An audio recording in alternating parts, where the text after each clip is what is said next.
YouTube as promised. I'm doing my Swift Academy training update after my second week. Like I said I would do. I would do it on a Friday or Saturday.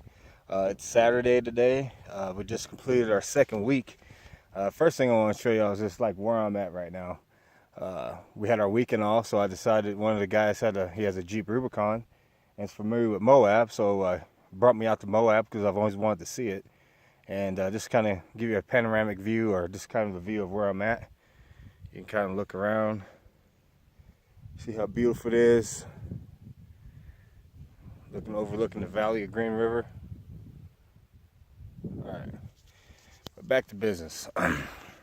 So second week at so first of all, something I did not cover was the trucks that we use for our training. We're using the Volvo 10-speed with the Eaton transmission, so that's what you would be driving if you came to school here at Swift. There's also a good video, so if you are choosing Swift to come, there's a good video. It's done by a community college, and it has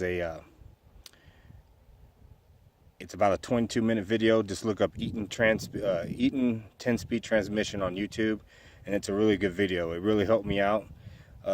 Not that I've driven manual transmission before. However, driving a tractor trailer is a lot different than driving your everyday regular manual shift. Okay, so I would suggest looking at that video. It really helps. So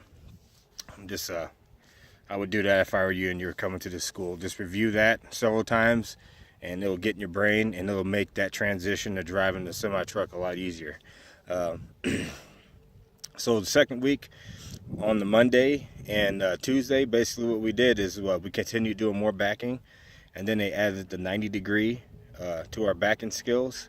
And basically Monday and Tuesday, like all day Monday, and then all day and half the day on Tuesday, we did all we did was our backing. So we did 90-degree, we did our offset, we did our parallels, blind side and our driver's side.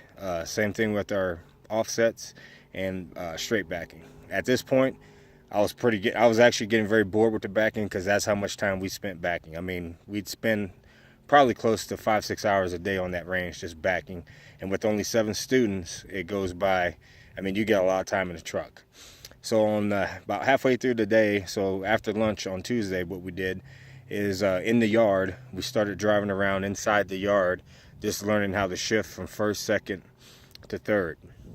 Obviously, you can't really give it any gas and get up, but I mean, hell, you can get up to 5th gear at 10 miles an hour, but the yard speed is only 8 miles an hour. You don't really need to be going fast to get the idea of how to shift that Eaton 10-speed. And then on Wednesday, how Wednesday morning started out, so you go out, pre-trip the truck. Like I said, you're going to pre-trip the truck every day, and you're going to uncouple and couple the truck every day. So on Wednesday, we went to a place that's a short distance from the school location, from the Swift terminal.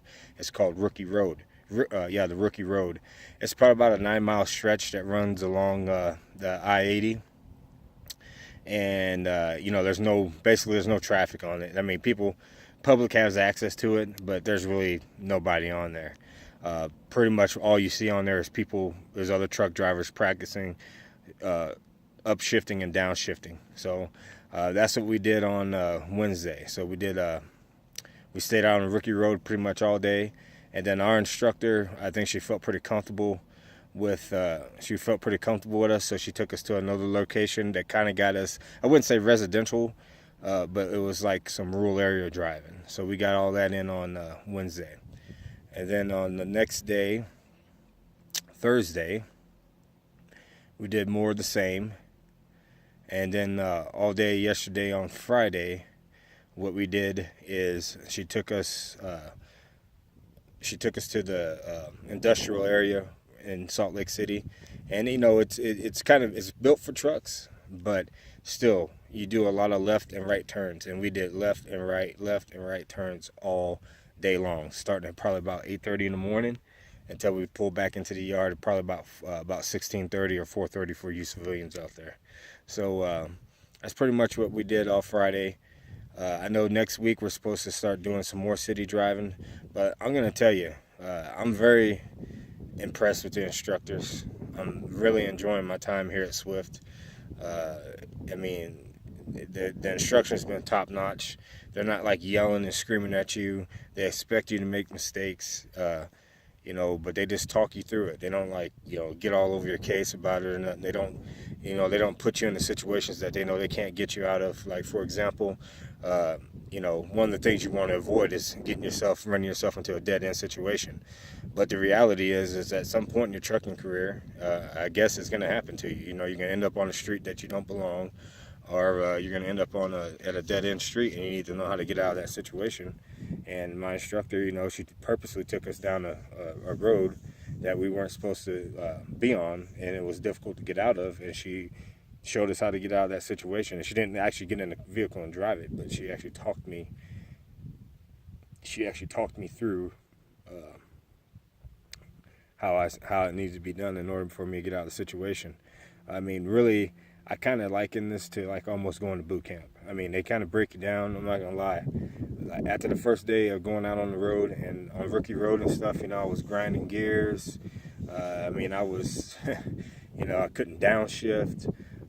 It was real painful, and my confidence was a little bit shooken. And I'm 41 years old, and I know how to drive manual speed transmission vehicles. I've been doing it a long time. But let me tell you, driving a semi-truck's a whole different beast, and you need to humble yourself, because if you've never driven one before, it's not like it's going to be super easy. Now, unless you're some fucking super pro, apologize for the F-bomb, but, you need to humble yourself. You need to listen to your instructors. Just because you watch some videos and read some books, that's going to help you, but it's not going to make you no pro. Okay, you're not going to be a pro at this for a long time, so you need to prepare yourself for that. You need to have a positive attitude. Sometimes it's going to feel like, they're like talking down to you at certain times. That's what you think, just because your nerves are kind of shook. And that's all, and that's not the case. So you just need to really have a positive attitude once you get behind the wheel of that truck. Remember, you're possibly going to be moving 80,000 pounds of vehicle around on the road out there on the highways, and you need to be able to do it safely. And more importantly, you need to be able to do it safely and confidently. And this is where it starts at. So, like I said, this last week here of the second week has been all about, we finished up our backing skills. Our backing skills are strong. I mean, I feel very confident with my ability to back a semi-truck. Now, granted, things are going to change when you get out there in the real world and you got to shove it in between two semi-trucks. They're not, that's going to be difficult probably. I'm probably going to be a little nervous the first time I do it.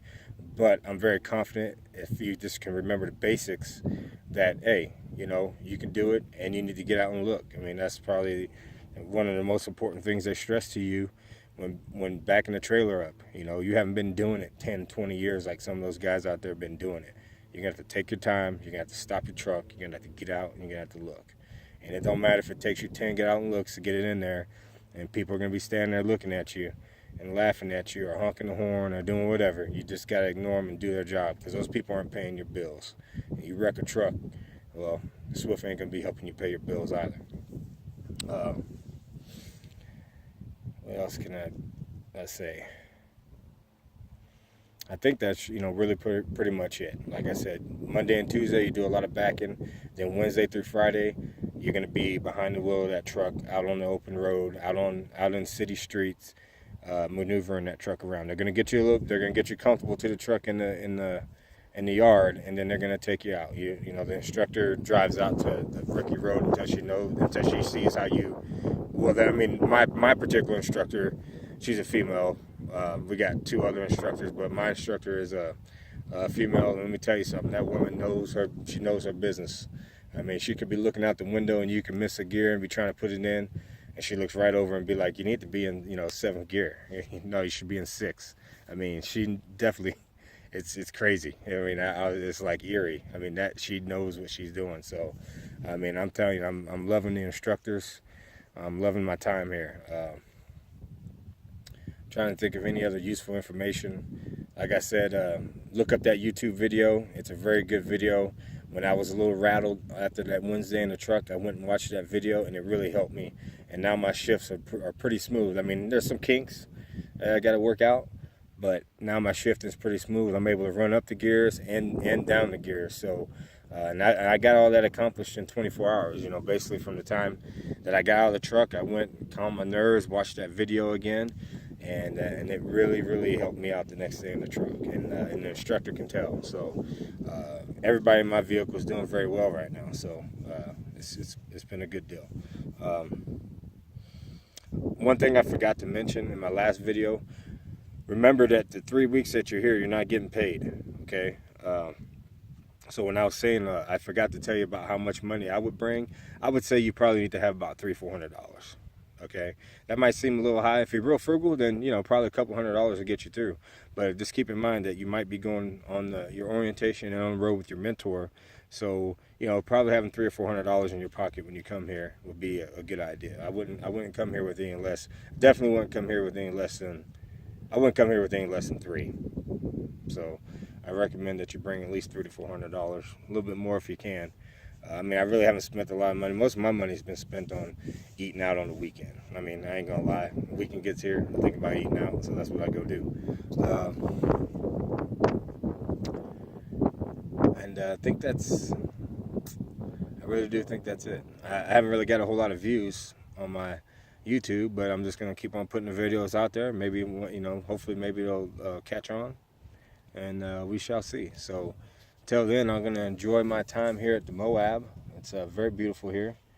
I've never been here. I've always wanted to come here. We just did some crazy four-wheeling to get up here. I'm actually going to post those videos on my YouTube channel also. So, you know, if you want to see what some real four-wheeling, I thought I've been four-wheeling before, but this is some pretty good four-wheeling that we just did. It's, you know, I had a couple pucker moments, just put it that way. But it was very impressive and very beautiful here. But all right, until next week, you guys enjoy your weekend, stay safe, and have another video out next week.